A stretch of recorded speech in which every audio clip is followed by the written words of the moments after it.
Hey guys, it's DT back with another video for all you statue and comic book lovers out there. As you can see, we have another Joker statue, but this isn't any Joker statue. This is my favorite quarter scale Joker on the market today. We've seen a lot of great 1/3 scale Jokers. I've got an awesome quarter scale samurai Joker. There are some great quarter scale movie Jokers, dynamic Jokers on pogo sticks, Jokers lounging on a chair. But as far as the classic Joker in a museum style pose, this one takes the cake. So this is a custom unlicensed piece. If you remember, I unboxed 4 different prototypes from the same custom group. A lot of people said they wanted to see the Joker, and I can see why. I own a couple of other pieces from this group as well. We have the Masters of the Universe He-Man, as well as the Samurai Wolverine. If you guys missed those videos, make sure to check them out. But let's get back to the Joker. This thing is incredible, so let's get right into the review. One of the things that sets this statue apart from all others is this incredibly detailed base. Not only do we have these well-defined stone elements, we have these stone busts representing different incarnations of the Joker throughout the years. We've got the Joker from The Killing Joke, the Killing Joke #1 cover, the Red Hood Joker, the Lee Bermejo Joker, a couple sinister looking Jokers from The Death of the Family. We've got Joker #1 and the Killing Joke Batman. And one of the coolest things about these busts is that each of them is removable. They just attach magnetically, and you can place them in any of the available slots. Some of them have arms, some of them have one arm, some of them have no arms. So I decided to put the most detailed ones here in the front. I decided to place the Batman one in the back, just as a little Easter egg. But if you wanted Batman front and center, you could easily do that. It's sort of like having 8 1/6 scale busts in addition to this quarter scale statue. Each one has its own little archway. There's some stone masonry up here to kind of represent a rooftop or ledge. And then along the edge, we have all these little spikes, some very intricate uneven brickwork for the surface. And then to give it some extra detail and dimension, we have the Arkham Asylum gate here on the back. But really nice paint and finish on all of these elements on the base. We really get a sense of metal with the spikes and the gate.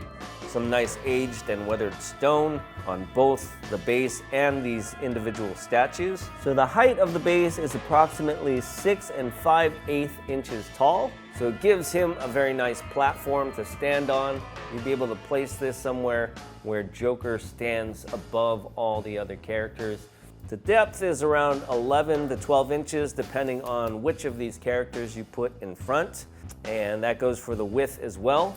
So pretty manageable footprint on this guy. The Joker stands about 19 1/4 inches tall, and the whole statue from the bottom of the base to the top of Joker's head is just under 26 inches. So right now I've got him in his most basic form.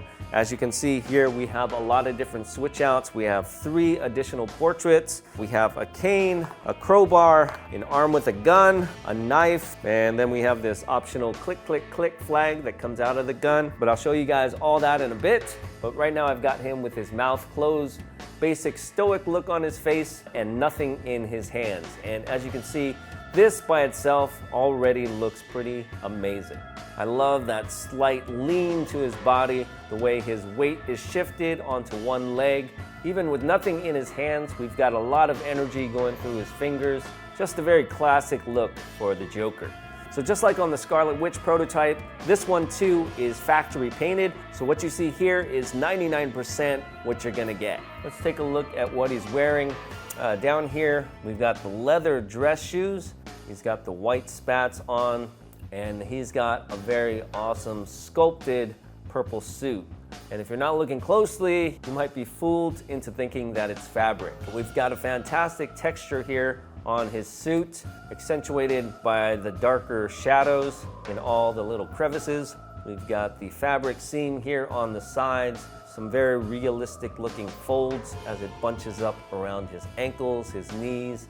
You can see the pockets, the belt, everything about his pants looks fantastic.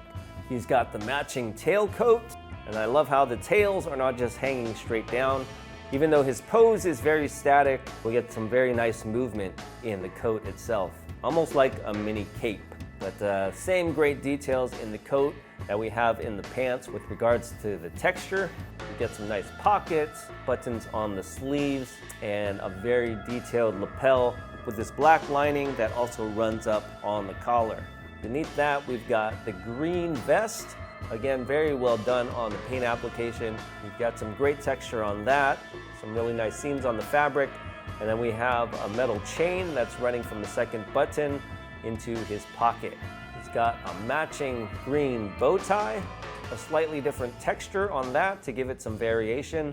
And then underneath he's got on this metallic orange shirt. The metallic nature really does a good job at reflecting the light and giving it some dimension. Again, we have a different texture in his shirt as well, so nothing looks too repetitive. You can see the bottom of his shirt sticking out with some buttons there on the cuffs as well as an added detail. And then he's got on these leather gloves. Very detailed, and as I mentioned before, a lot of energy going through those fingers. And of course, we can't forget the little squirting flower there on his lapel, ties in nicely to his shirt. Just overall, very well put together guy. So we get a total of 4 different portraits with this statue. I think all of them are fantastic. You really can't go wrong with any of them. I do have my favorites, which I'll point out at the end. So this one is the most basic with the least amount of expression, although it can be argued that he has plenty of attitude here. Love the face structure, the very pointy nose, the protruding chin, of course the extended scarring on his face, the darkening around the bloodshot eyes. The eyes seem to be the hardest to get, and I think they did a fantastic job with this guy. Then we have some really nice hair. I love the way his hair is parted and kind of just flowing wildly. We've got all the laugh lines and wrinkles in his face, some really nice creases there in the skin on his neck. He's also got these little bumps or warts on him as well. Some very bushy eyebrows. I never really pay much attention to the ears, but looking at this guy's, they look fantastic. A great menacing, stoic look for the Joker, but if you're looking for something a little bit more manic, we have the grinning portrait. I really like this one. Very similar, if not identical sculpt. I want to say his eyes up look very much the same. Even his chin has not moved that much, but he's definitely opened up those big red lips to show some very detailed teeth. Got a nice clear coat on those to give us that enamel shine, and then a little bit of a darker color to show us that he doesn't really brush his teeth all that great.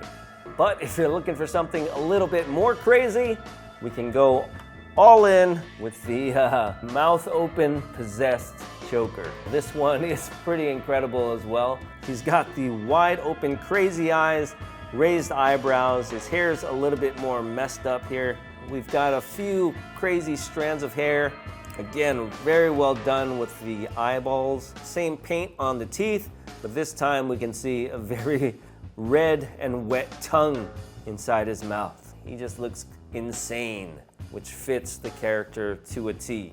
And then finally we have the portrait with the matching hat. This one is fantastic as well. His mouth is open, we can see his tongue. He's got a very evil expression on his face, and we have the hat that matches his suit perfectly.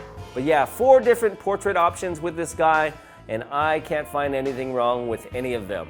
They all work very well. It's just gonna depend on your mood and what you like to see in a Joker statue. I can definitely see myself switching these out frequently just to give it a new and fresh look. Even though I love how the hat complements the suit perfectly, depending on your lighting, it may be a little bit more difficult to see his face, depending on how shadows are cast. If your light's coming from above, that big brim is going to cast a shadow on your portrait. You kind of lose the wild hair element, which I love so much with these other portraits. So I think my top 2 would either be the grinning teeth portrait or the crazy and wild portrait. The portraits aren't the only thing we can switch up here. We can also give him some interesting hands. Here we have a crowbar in his left hand just to make this piece a little bit more violent. And as you can see, the crowbar has some dripping blood on the end. But if one weapon isn't enough, we also have a knife. So let's go ahead and give him that as well. That one just sticks in his right arm. Since we're going full crazy here, let's give him this head. That to me just screams the Joker. And if you're not so much into violence, we can give him his cane, giving him a more distinguished look. Let's go ahead and change out his head. If you're gonna use the cane, you might want to use the hat as well. And maybe you're not into knives, but you want more firepower, we have an arm switch out where we can give him a gun. And I think that is a pretty cool option as well. And in true Joker fashion, we have this optional click, click, click flag that we can place in the gun. As you can see, even for a museum style statue, we can change it up a lot with just these little switch outs. But there you go, guys. That was the custom Joker. I just talked to the commissioner. He says there are still spots available for this if you want to pick one up. Message me if you're interested and I will point you in the right direction. I will be posting additional detailed photos on my Instagram and Facebook, so make sure to follow me over there. Let me know what you guys think of this piece in the comments down below. Thanks for watching, and we'll see you guys next time. Bye-bye.